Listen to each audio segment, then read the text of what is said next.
Hi Babu. ನನ್ ಪಾಪು ಅಲ್ಲ, ಪಾಂಡವಪುರದ ಪುಟ್ಮಲಿ ಅಂತ ಕರೀರಿ. ಸಾರಿ, ಪಾಂಡವಪುರದ ಪುಟ್ಮಲ್ಲಿ ಅವರೇ. ಬೆಂಡೆಕಾಯಿ ಪಲ್ಯ ಆಯ್ತಾ? ತಕೊಳ್ಳಿ. ಇದೇನ್ ಪುಟ್ಮಲ್ಲಿ ಅವರೇ, ಬರೀ ಬೆಂಡೆಕಾಯಿ ಕೊಡ್ತಿದ್ದೀರಾ, ಪಲ್ಯ ಮಾಡ್ಲಿಲ್ವಾ? ಕ್ಷಮಿಸ್ಬಿಡಿ ಚಂದನ್ ಅವ್ರೆ, ನಿಮಗ್ ಪಲ್ಯ ಮಾಡ್ಕೊಟ್ರೆ ನಮ್ ಬಾಬಣ್ಣ ಪ್ರಾಣ ಕಳ್ಕೊಡ್ತೀನಿ ಅಂದ್ರು. ಒಳ್ಳೆ ಅವಕಾಶ ಯೂಸ್ ಮಾಡ್ಕೊಳ್ಳಿ. ಬಿಡ್ತು ಅನ್ನಿ, ನಮ್ ಬಾಬಣ್ಣ ನನ್ ಪಾಲ್ಗೆ ದೇವ್ರಿದ್ದಂಗೆ. ದೇವ್ರ ಮಾತ್ನ ನಾನು ಮೀರಲ್ಲ, ನಿಮಗ್ ಪಲ್ಯ ಮಾಡ್ಕೊಡಲ್ಲ. ಪುಟ್ಮಲ್ಲಿ ಅವರೇ, ಸನ್ನಿ ಲಿಯೋನ್ನ ನೀನೇ ಇಟ್ಕೋ. I like it. ಡಾರ್ಲಿಂಗ್, ಬನ್ನಿ ಡಿನ್ನರ್ ಮಾಡಿ. ನನ್ಗೆ ಹಸುವಿಲ್ಲ. ನಿಮ್ಗೋಸ್ಕರ ಅಂತ ಒಂದು ಸ್ಪೆಷಲ್ ಐಟಮ್ ಮಾಡಿದ್ದೀನಿ, ಬನ್ನಿ. ಬೇಡ ಅಂತ ಹೇಳಿದ್ನಲ್ಲ.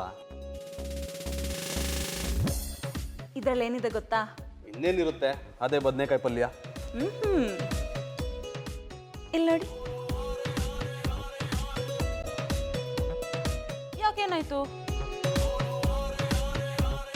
ಡಾರ್ಲಿಂಗ್, ಇದು ನನ್ನ ಕಣ್ಣಿಗೆ ಬೆಂಡೆಕಾಯಿ ತರ ಕಾಣ್ತಿದೆ. ಬೆಂಡೆಕಾಯಿ ತರ ಕಾಣಿಸ್ತಾ, ಇನ್ನೇನು ತೊಂಡೆಕಾಯಿ ತರ ಕಾಣಿಸುತ್ತಾ? ಇದನ್ನ ನಾನು ನಿಮ್ಗೋಸ್ಕರ ಅಂತಾನೆ ಮಾಡಿದ್ದು, ತಗೊಳ್ಳಿ. ಹಿಂಗ್ ನನಗೆ ನಂಬೋಕೆ ಆಗ್ತಿಲ್ಲ. ಏನು ಇಷ್ಟು ವರ್ಷ ಆದ್ಮೇಲೆ ಈ ಬದಲಾವಣೆ? ಪುಟ್ಮಲ್ಲಿ ಅವರೇ ನನ್ನ ಬದಲಾಯಿಸಿದ್ದು. ಪುಟ್ಮಲ್ಲಿ ಅವರ? ನಂಗೆ ಮೂಲಂಗಿ ಅಂದ್ರೆ ಒಂಚೂರು ಇಷ್ಟ ಇಲ್ಲ ಅನ್ನಿ. ಆದ್ರೆ ನಮ್ ಬಾಬಣ್ಣಂಗೆ ವಾರಕ್ಕೆ 2 ದಿವಸ ಮೂಲಂಗಿ ಸಾರು ಬೇಕೇ ಬೇಕು. ಅದಕ್ಕೆ ನನ್ಗಿಷ್ಟ ಇಲ್ಲ ಅಂದ್ರು ನಮ್ ಬಾಬಣ್ಣಂಗೋಸ್ಕರ ಪ್ರೀತಿಯಿಂದ ಮಾಡ್ಕೊಡ್ತೀನಿ. ಗಂಡನ್ ಇಷ್ಟ ಕಷ್ಟ ನೋಡ್ಕೊಳ್ಳೋದು ಎಂಡ್ರಾದಳು ಕರ್ತವ್ಯ ಅಲ್ಲವ್ರ.